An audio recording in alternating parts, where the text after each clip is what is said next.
Welcome back, everyone. Oz here, and today I've got some r/EntitledPeople for you all. As per usual, I'll be reading the post, giving you my opinions at the end, and I hope you do the same down in the comments below. And without further ado, let's jump right into it. Old Commission 5402. My mother-in-law thinks Valentine's Day is for her, and she broke into my house. Hello, lovelies. I have decided to migrate over to this subreddit to continue my saga for you all. If you are interested in learning more about my life, please go check my profile to read my other posts. For a brief summary of things just to catch you up, my mother-in-law has a creepy, borderline incestuous obsession with my husband. She has always hated me, seeing me as competition rather than a daughter-in-law. She uses manipulation and crying as her methods to get my husband to do her bidding, and while he understands and accepts she needs help, he hasn't pushed her toward getting into therapy, and rug sweeping has become normalized in our dynamic and dealing with her. Mind you, all of these stories take place in order over the course of the past 11 years since my husband and I got married. So far, the advice and comments I have received on Reddit have opened my eyes to the possibility that I am partially to blame for allowing it to go on as long as it has. And if I want to save my marriage and my sanity, shit needs to change. Anyway, sorry for the little rant. On to the next chapter of my mother-in-law saga, who I will refer to as Batshit Betty, or BB for short. As a note on my end, I will be referring to her as a mix between mother-in-law and BB. It's just that BB in a sentence is not exactly fun to narrate over and over again. In February of 2017, my husband and I were talking about spending a weekend in Vegas for Valentine's Day. We still weren't 21 yet, so we couldn't go to the casinos, but we loved the vibe, and there was still plenty for the not-so-legal age people to do. We decided to fly out Friday evening and come back Sunday morning. Thursday, I was in the middle of packing my bag when there was a loud banging on the door. Husband was at work that day, and not due back for another 3 hours. I had just gotten home from my morning shift and wanted to get my bag packed, so I didn't worry about it later. I went to the door and checked the peephole. It was my mother-in-law. I really didn't want to deal with her as I was still pissed about what happened at Christmas. I tried to pretend I wasn't home, but the banging and her shouting only continued. So I threw open the door. Not verbatim, but this is the gist of the conversation. Hello, mother-in-law. I'm a little busy right now. Husband is at work. What do you need? Where is he? I know you're keeping him here. What are you talking about? He's at work right now. If you want to talk to him, you'll have to come back when he's home. I'm busy right now. What are you doing?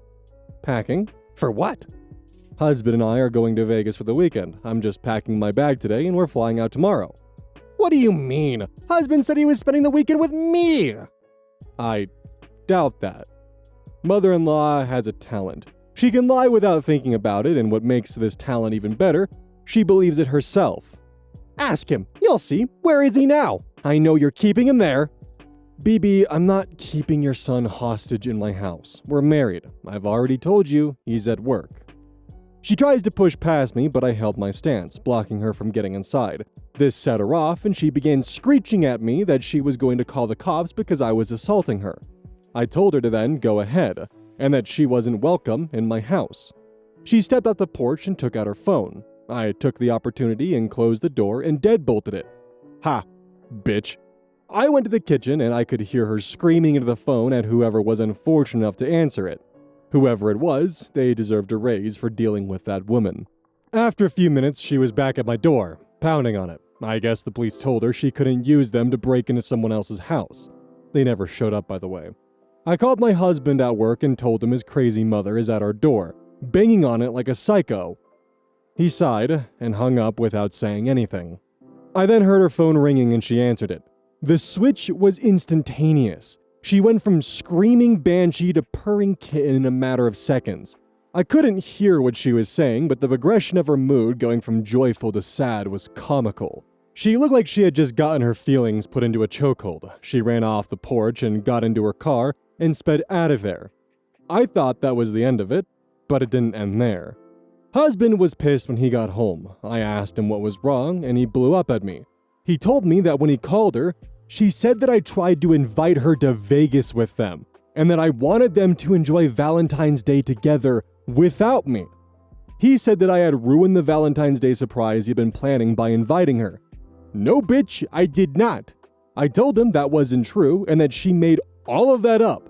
I told him what she said about him agreeing to spending the weekend with her instead of me. Her belief that I am essentially holding him hostage in our house. Like, I keep him chained up in the basement or something, and the threat of calling the cops because I stopped her from breaking into our house. He got even more pissed and called her. When confronted, she started wailing. I could hear her through the phone. She was that loud. Husband tried to tell her off, but her wailing only got louder. He hung up and apologized to me. We spent the evening ignoring her calls. We went to Vegas the next day and enjoyed the weekend. When we got back, we noticed our front door was open. In a panic, my husband ran in to check on his computer. He's an avid gamer, and he shelled out big bucks for his system.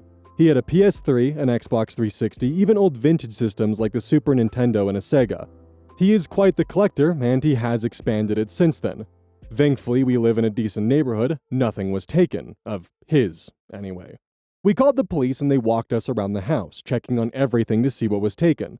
Upon checking in our bedroom, my pendulum was missing. My drawers had been rifled through. My side of the closet, most of my clothes were thrown on the floor, and in my side of the drawer, my keeping this PG, rocket was missing. I knew only one person could be responsible, so I told them it had to have been BB. They said unless there was proof, they couldn't do much. I could only imagine what mother-in-law would want with a used rocket. I gagged to think of the possibilities. Husband called her. She flat out denied it and said she was never arrested for it. She did go on a timeout because of it, because of course, husband let her off the hook by suggesting it could have been someone else. I confronted him with the fact that only my stuff had been taken, not his. He did agree it seemed suspicious, but he didn't want to believe his mother would do such a thing.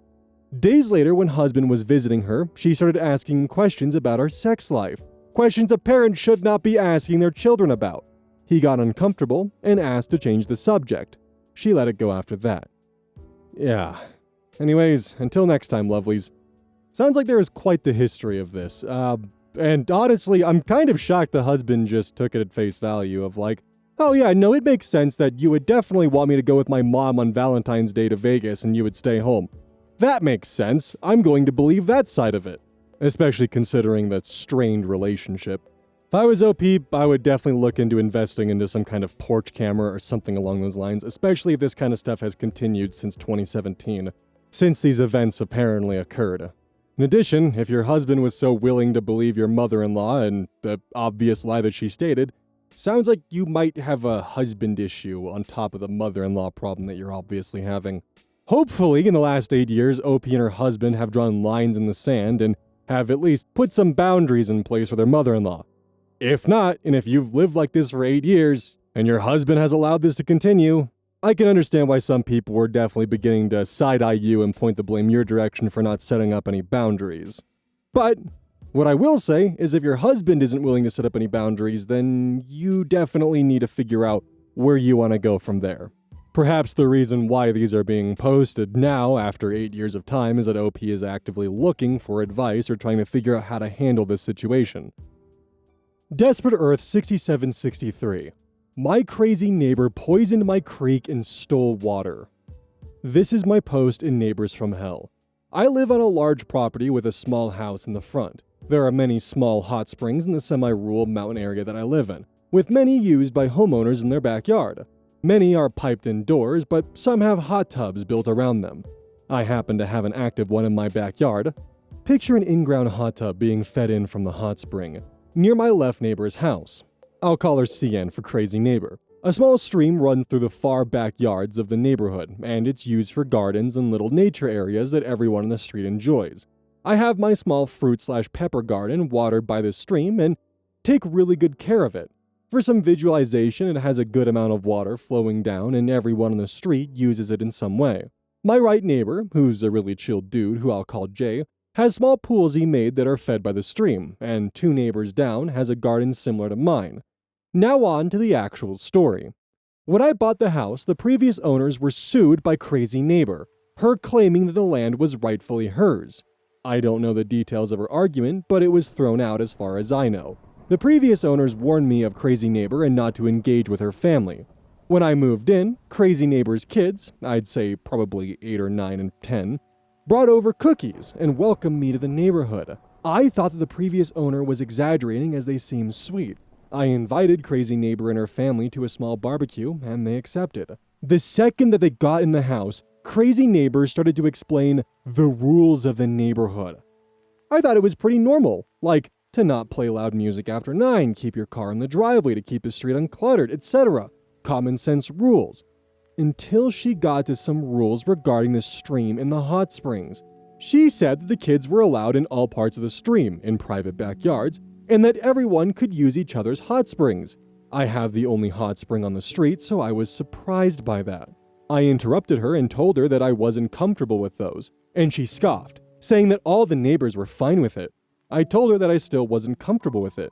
She ignored me, continuing with some questionable rules. The rest of the night was fine, but I felt like I wouldn't want to do it again. I talked to some neighbors across the next couple days, who all told me to steer clear of Crazy Neighbor and that her rules were bullshit. I went over to Crazy Neighbor's house and told her that I had talked to the other neighbors and that I wasn't comfortable with anyone being in my backyard without my permission. She scoffed and said okay. I had a lunch with Jay and he told me who Crazy Neighbor was, a serial suer with her lawyer on speed dial to get whatever she wants. Crazy Neighbor had sued a small pizza chain place in town into debt for having peanut oil on her pizza when she was allergic to it. The pizza chain didn't even have peanut oil, and many people in the small county believed that she put it on. But still, lost everything. I decided not to ever talk to her or her family. A week later, I got home from the grocery store to see Crazy Neighbor's kids, I'll call them EKs for entitled kids, splashing in my hot spring tub. It's outside and usually has a lid on that 2 small kids would definitely not be able to take off as it is heavy and large. I tell them that they're not allowed in it and to leave my yard immediately, and they stand their ground, telling me that their mom, Crazy Neighbor, told them that it was theirs and that they could use it. I told them that that's not true and to leave now. They finally do. Before you think I'm an asshole for that, remember that the pool/hot tubs are dangerous, and I don't want to be liable. I headed back out to buy locks for my gates. When I got back, Crazy Neighbor was now there, demanding why I kicked her kids out. She reminded me of the rules, but I told her to leave immediately and that my security camera was recording. She cursed at me for a minute or two, then left. I was bluffing as I did not have security cameras, but I did order them on Amazon that night. The next day was fine, replanting a lot of my plants from my apartment's balcony into the empty garden, the one that's watered by the stream. I noticed that Crazy Neighbor kept looking over the fence. For the following weeks, Crazy Neighbor complained about the trees in my yard, the color of the fence, what I'm doing with the stream, etc. Jay occasionally came over and told her to fuck off. 3 weeks ago, I left for a couple days for a friend's wedding. I kept getting security alerts saying that there was motion in my backyard, often her kids playing in my garden, trampling my dear shishito peppers. I texted Jay to tell them to get out. If you're wondering why not call the police, they wouldn't do anything as they're just some kids. I had a suspicion that Crazy Neighbor was telling them to do these things, but I don't have much evidence. On the drive back, I got a security alert that there was motion in my backyard.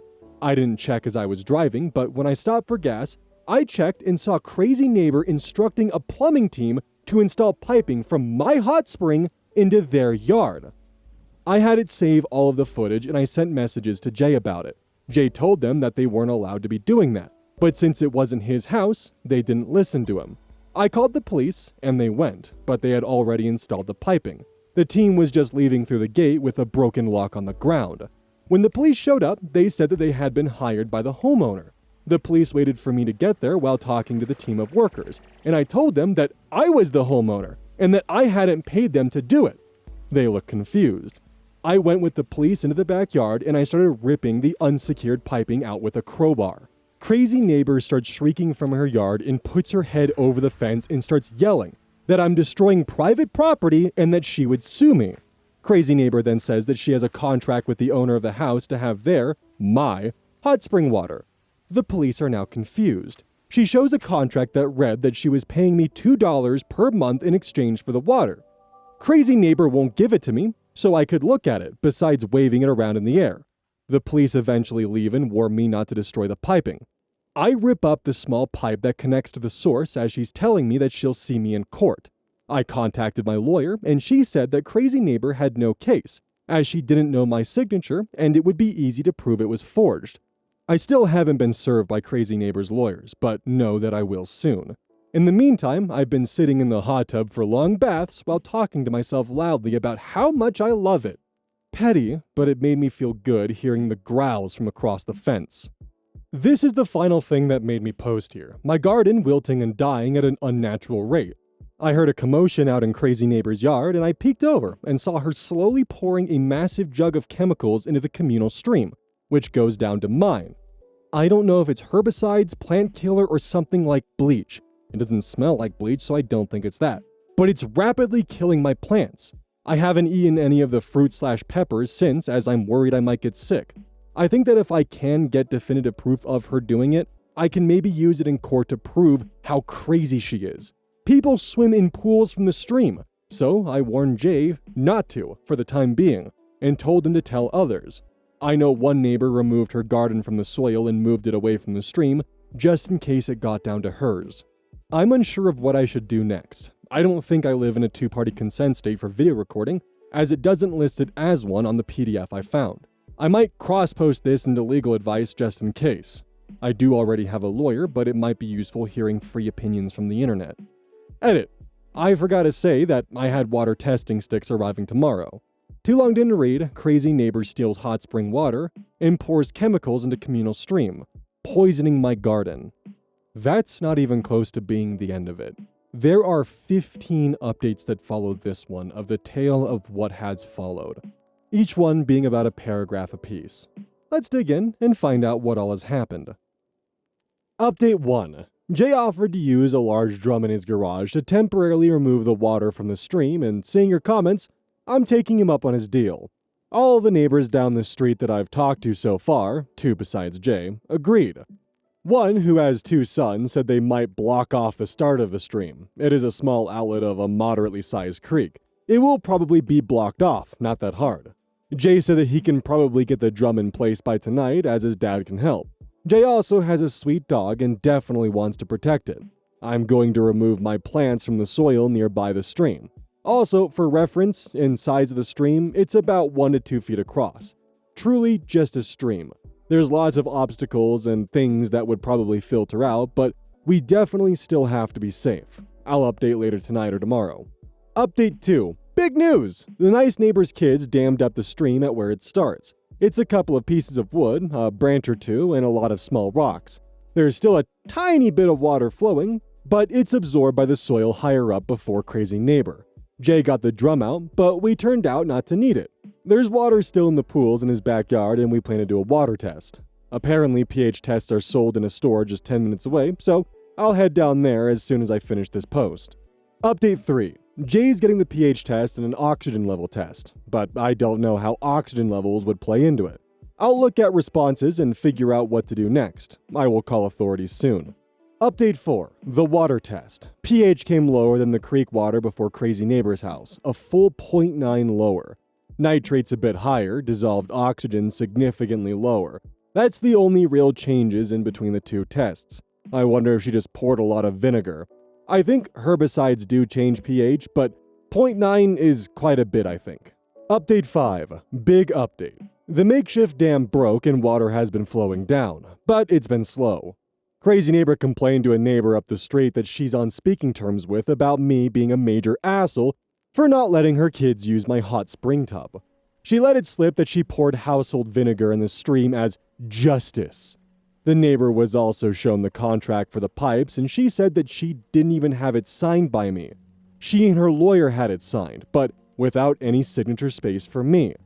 I thought that she forged my signature, but she didn't have any agreement, fraudulent or otherwise, on my side whatsoever. The neighbor similarly dislikes her, but their kids are friends, so she has to talk to crazy neighbor. I sent all the info to a local environmental charity that has contacts with environmental protection agencies. They usually deal with lakes and dumping, so this was in what they deal with regularly.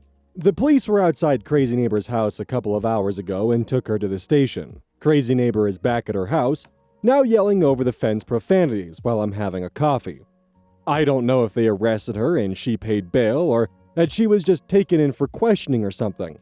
I know her brother-in-law works at the police station, but I wouldn't doubt that her family members have a strained relationship with her. I hope that she's stuck with a giant fine and her jail time. Crazy Neighbor's lawyer still doesn't serve me regarding the pipes, and my lawyer is saying that Crazy Neighbor has no case whatsoever. I'll update as soon as anything interesting comes up. Update 6. My power just went out in most of my house. I think Crazy Neighbor just flipped the breakers to annoy me. Going outside ASAP.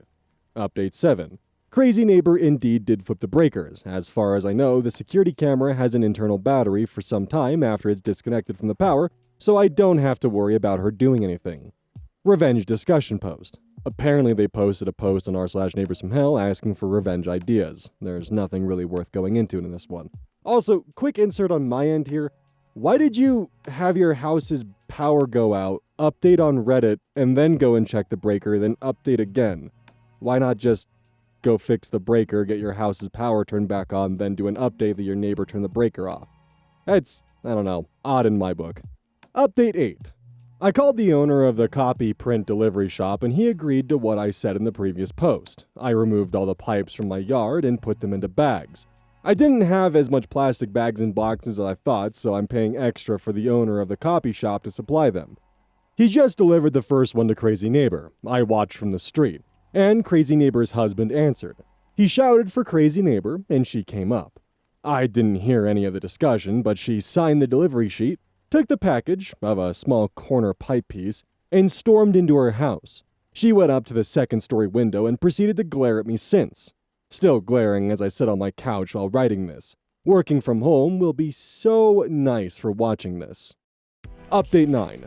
Since my last post, there's been some more pipe delivery to Crazy Neighbor, and she's pissed. She stormed over to my house after signing the delivery, which I thought she would stop doing, and banged on the door. I started recording my front door and opened the door. I'm not dumb enough to let her in. Crazy Neighbor starts shrieking about how I'm awful and that I had to keep the pipes installed as it was her property, and that we had a contract. When I told her that the contract wasn't legal at all, she starts screaming at me. I stepped inside for a second and called the police with the door closed. Crazy Neighbor continues banging on my door. I don't open until a police car comes down the street. I tell the police that I don't want her ever to be on my property and that she is trespassing. They relay that to her, and she takes up a hurt old lady act. For reference, she's in her 40s. Crazy Neighbor tells them that my hot tub burned her youngest child and that I was luring kids in. I showed police the camera footage and they asked her to come to the station with them.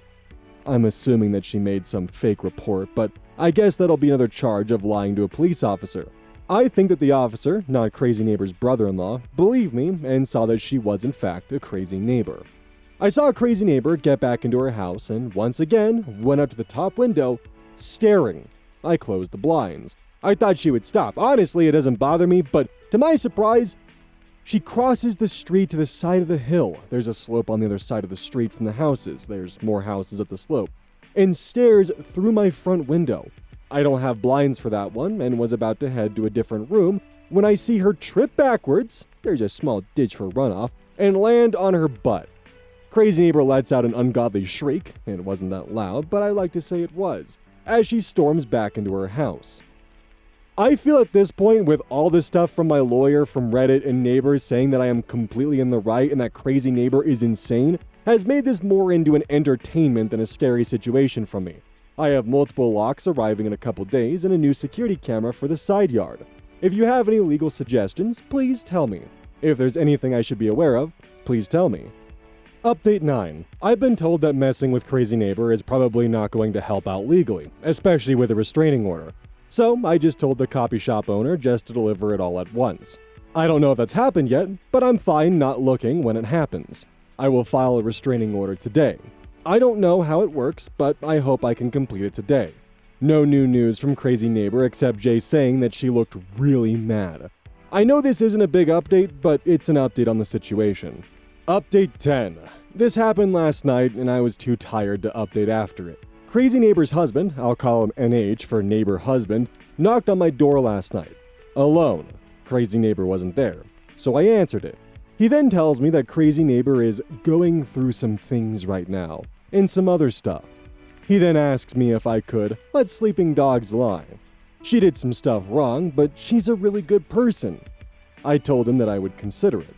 I'm not, but I didn't want to be in that conversation. I honestly thought that he would apologize about it, but making excuses like that is so pathetic. According to many of my neighbors, Crazy Neighbor has been like this for years. I think he's trying to cover themselves from the bomb they just planted. That's all. New updates probably coming soon. Update 11. I was typing this out earlier, but it didn't save as a draft, so I'll paraphrase it instead of writing it all out like earlier. I went out to get my mail, and I noticed Crazy Neighbor rush out of her house onto her porch to watch me. I take the mail and head inside. Through the endless sea of junk mail, there was a wedding invitation. Nobody I know remotely nearby is getting married, and I didn't recognize the names or faces. On the back was a handwritten letter thanking me for volunteering my house for the bachelorette party and inviting me to wedding at a local venue. 1. Definitely did not invite anyone to use my property for a party. 2. My backyard isn't the biggest for a party. 3. I don't know who these people are. I took a picture of the front and back and then went and made a copy of the invitation and cut it out to the right size. I then took the copy and walked in front of Crazy Neighbor's house in the street. She's looking from the door. I then light the copy on fire, safely. She runs out and starts yelling at me. That technically is menacing. That could be seen as a crime. I'm not entirely listening as I had an earbud in my ear listening to a podcast. Listening to podcasts while doing my routines and hadn't bothered to take it out. And at some point, I heard the groom's name.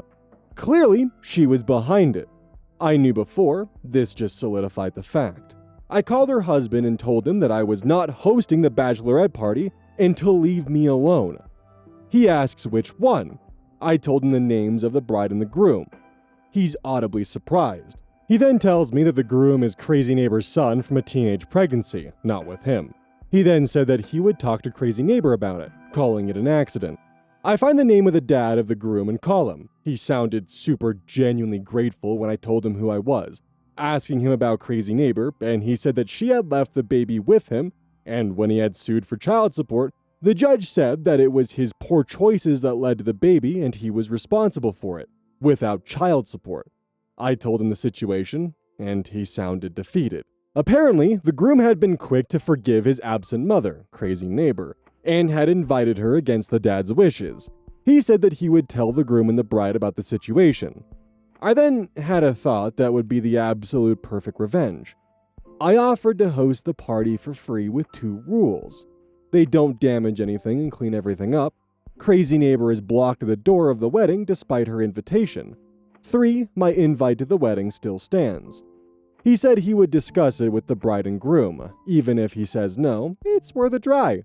I just realized I typed it all up in detail despite what I said in the beginning. I'll probably get the news in the next couple days. Update 12. This is just some clarification. It hasn't been brought up, but might as well. The wedding is happening on the 24th. I'm pretty sure the invite I got was a spare for later, as I doubt they sent out invites so last minute. Crazy Neighbor reached out to the groom when she heard about him getting married. The groom is in his 20s and had never seen his bio mom before, as far as I know. Update 14. Yes, they did skip 13. I am not sure why. Crazy Neighbor had been trying to gain access to the hot spring for as long as she's known of it. She had tried lawsuits, land disputes, and other legal and legally dubious means to get it. When she heard of her son becoming married, she thought that she could have a good attempt at gaining access to the hot spring. Crazy Neighbor had initially offered to use her house for a price for the bridesmaid party, but since it didn't have anything good for the party, B had declined. She couldn't find another place though, but still didn't want Crazy Neighbor's house. Crazy Neighbor had then had the bright idea to tell B and G that she had a natural, healing, and amazing hot spring in her yard, and B said yes. This is when Crazy Neighbor tries the whole piping the hot spring to her yard. She obviously doesn't get far into that plan. After I dismantle the piping, she volunteers my house and backyard for the party. I think that the stream pollution was lashing out because she was mad before she volunteered my house. No updates besides what I've pieced together from assorted sources. Update 15. GD, good dad, called me about 10 minutes ago. I was going to post the updates right away, but I was reading some of the comments. This is what he said, and asked if my offer about hosting the bridesmaid party was still standing. This is heavily paraphrased to be readable, but all the main points and events are there. Good dad met up with Crazy Neighbor to talk to her about the wedding, mostly setting boundaries. He went to her house, with his phone recording just in case anything happened. knowing the history of Crazy Neighbor. Good Dad is talking to Crazy Neighbor very formally, as much straight facts as possible when he glances through a cracked open door into her bedroom. I don't remember the word he used to describe it. It was a very good way to say it, but kind of out of the corner of your vision when you're avoiding eye contact. Peripheral vision. Good Dad sees multiple white dresses laying on Crazy Neighbor's bed. They are fancy dresses. Not quite wedding dresses, but definitely close. Good Dad can't stop staring at it. He then asks Crazy Neighbor about what she's wearing to the wedding, and Crazy Neighbor says that she has a couple dresses picked out. He connects the dots and subtly leaves the conversation, calls B and G and tells them what he saw. He then gives G some of Crazy Neighbor's history. B then asks if they can do the house with the hot spring then. Good Dad tells me that he knows that I don't like Crazy Neighbor and that I wouldn't be at the wedding, but the rest of the deal would stand. I told him, sure, but not to let Crazy Neighbor know about it, just letting herself think that I got pushed around by him into hosting. I know that the agencies I contacted about her pouring vinegar into the creek have been investigating, so even though it likely wouldn't, I hope it falls out on the day of the wedding. I'll be keeping an eye on this one to see if there's any future updates that we can include and see how this story progresses, because there seems to be a lot going on here. From the Crazy Neighbor having to double down on her antics because she's previously promised the hot spring that she doesn't have, to a bridal party for his estranged son's soon-to-be bride. Also, when it comes to that contract, my guess would be is there's no intention to actually take it to court. It's entirely just to ward off police, waving the contract around of, no, we have a contract, but, playing keep away when they get close to it. Also, OP did briefly run into this during the story, but if you're ever in a position where you're actively trying to get a restraining order or get someone out of your life, don't escalate the antics in response. Don't listen to Reddit's fun revenge stories or revenge ideas, because that's a great way to fuck over your restraining order and potentially end up with some kind of lawsuit on your hands, especially when she's sue happy. There's no guarantee that she'll win the lawsuit, but legal costs and proceedings are hell. I promise that while it can be fun to up the ante for internet strangers, in the end, it's not worth any potential, complications you might find yourself going down by escalating or, somewhat playing along with the antics. All I can hope for OP is that they're careful with how this proceeds. Hey everyone, welcome to the outro. Right now, GamerSubs is actually doing a free shipping promotion deal, so instead of the usual 10% off, you get free shipping, when using code OZ at checkout, of course. So this is perfect for those of you who don't live in the States and want to do an order with GamerSubs, but don't want to pay the exorbitant fee of the shipping costs. This promotion is lasting from May 16th at 3 p.m. Eastern Standard Time to May 23rd at 2 p.m. Eastern Standard Time. So be sure to take advantage of this while you still can. Seriously, take advantage of it.